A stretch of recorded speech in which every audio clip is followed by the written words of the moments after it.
At maaari na po tayong tumanggap ng inyong mga katanungan. For the first question, Ms. Clay Pardilla from PTV4. Magandang hapon po, Yusek. Vice President Duterte questioned our national debt. Ang sabi niya po, bakit 16 trillion pesos ang utang pero walang nakikita? Dapat kapag may inutang, may nakikita. VP also expressed frustration po over the San Juanico Bridge being promoted as a tourist spot. Hindi daw po ito dapat tourist spot. How does Malacanang respond to this? Thank you po. May kasabihan nga tayo, ang hindi marunong tumingin sa pinanggalingan. Hindi talaga malalaman ang katotohanan. Okay, ang tandaan po natin, ang utang na 16 trillion ay kabuuang utang ng gobyerno simula pa noong mga nakaraang administrasyon. At tatandaan din po natin ng ang administrasyon ni dating Pangulong Duterte ang naitalang may pinakamataas na naging utang na umabot ng 12.79 trillion as of June 2022. At solong utang po ng administrasyong Duterte ay umaabot po sa 6.84 trillion as of June 2022 at nagkaroon ng increase ng 115.1% sa pagkakautang.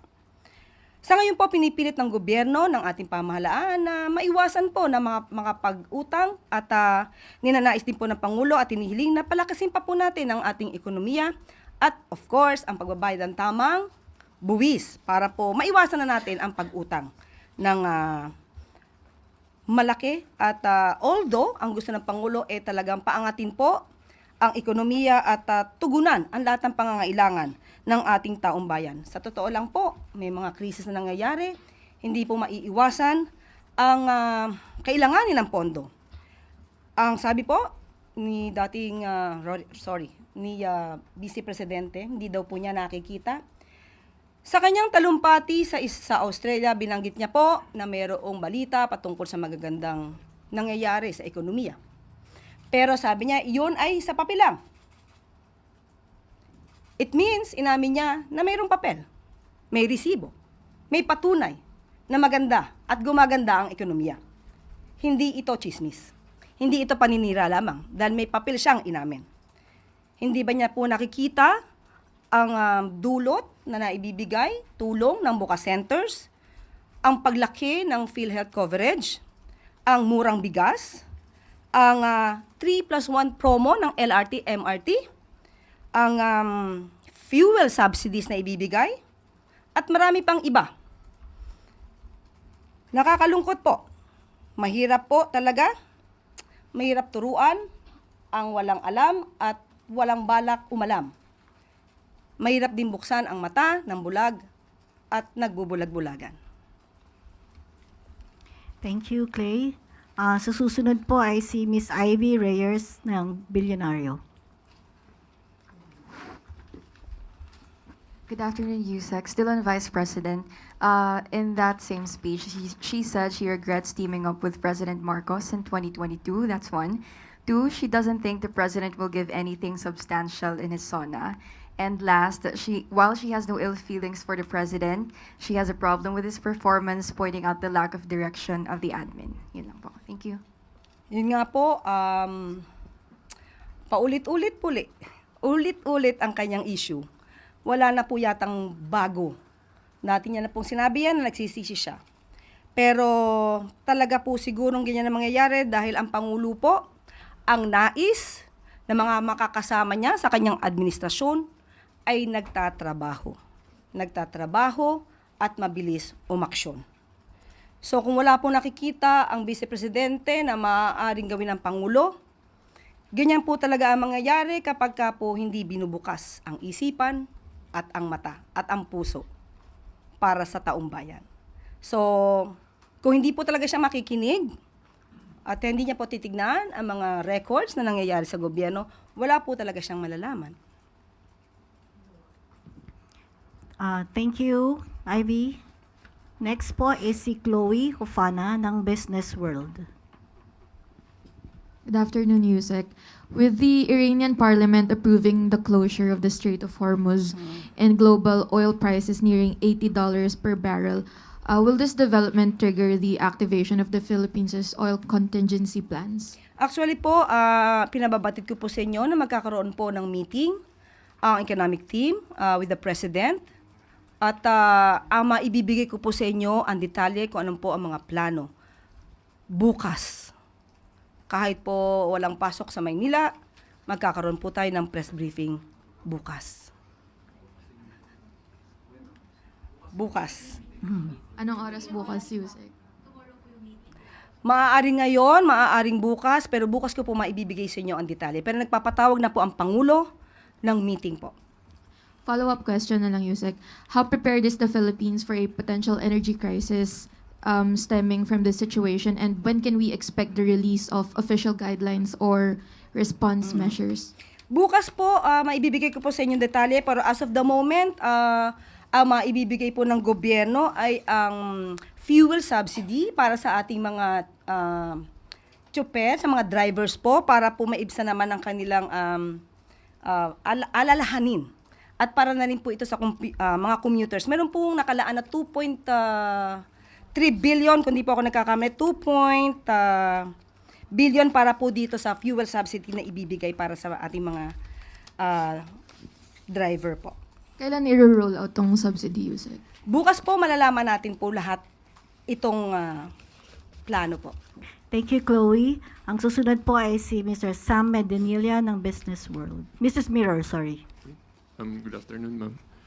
Regarding lang po dun sa kanina, balik lang po kayo yung sa debt po, yung 16 trillion.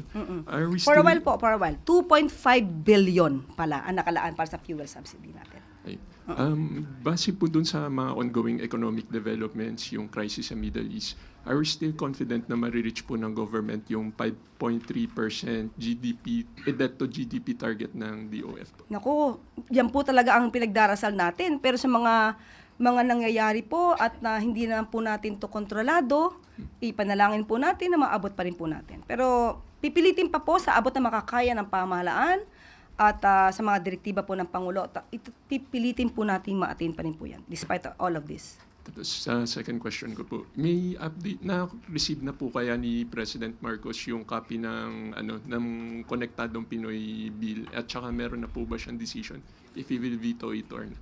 Thank you. Katanong ko lamang po kanina kung may natanggap na po ba siyang enroll bill para sa Konektadong Pinoy. As of now, wala pa pong natatanggap, pero rest assured na kapag po natanggap ito ng Pangulo, pag-aaralan po itong mabuti para po sa lahat ng stakeholders, para po sa mga kababayan natin na nangangailangan po ng magandang internet connection at sa mga service provider din po. Follow-up lang po.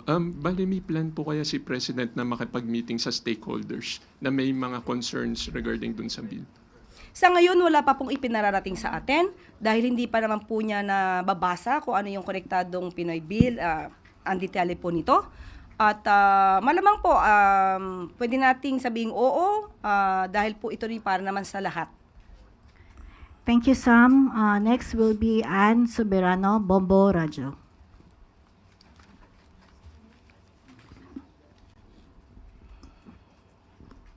Yusek, good afternoon. Yusek, nagpahayag po ng pagkaalarma ang ilang world leaders kasunod ng naging aksyon ng US na pagbomba po sa tatlong nuclear sites ng Iran. Ang sabi ng ibang mga world leaders ay nananawagan sila ng restraint at yung iba naman ay nananawagan sa Iran na makipag-usap sa US at Israel. Sa panig po ba ng Malacanang, sa panig po ni Pangulong Ferdinand Marcos Jr., ano po ba yung naging pahayag niya dito?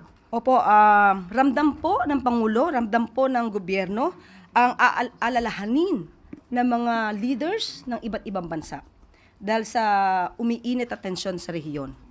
Ang panawagan din po ng Pangulo ay magkaroon po ng mapayapang pag-uusap at diplomansya para po maibsan ang lumalalang hindi pagkakasundo. Kailangan din po manindigan para sa pandaigdigang kapayapaan para maging matatag po ang global community o pandaigdigang komunidad. Yan po ang mensahe ng Pangulo. On the follow-up, Yusek, bukod po sa pagtaas ng presyo ng langis, ano po ba ang posibleng magiging epekto nito sa atin, sa bansa, sa Magkakaroon to Pilipinas? ng domino effect. Kasi kahit sabihin natin na magkakaroon ng fuel subsidy ang mga drivers natin para sa mga commuters, hindi maiiwasan na iindahin din po ito ng mga sa logistics, sa trading. So, yun po ang pinagdarasan natin na maiwasan po natin at mabigyan ng magandang solusyon para po hindi masyadong mabigat ang daranasin ng mga kababayan po natin dahil dito sa tensyon na nangyayari sa Israel at Iran. Thank you po, Yusek. Thank you, Anne. One more question from Maricel Halili, TV5.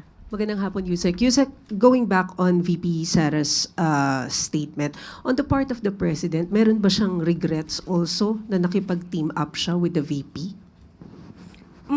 Wala po ako nadidinig sa Pangulo na siya po ay nanghinayang. Kung siya man po ay nakipag-team up sa Vice Presidente.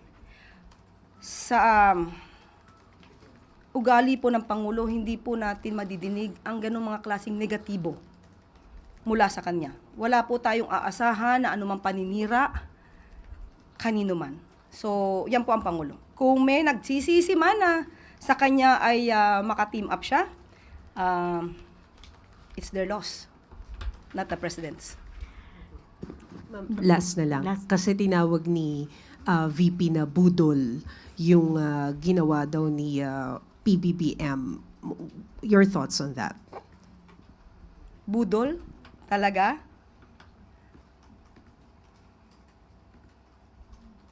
Hindi ko alam kung sino ba ang nambudol. Hindi natin alam kung sino ba ang nambubudol.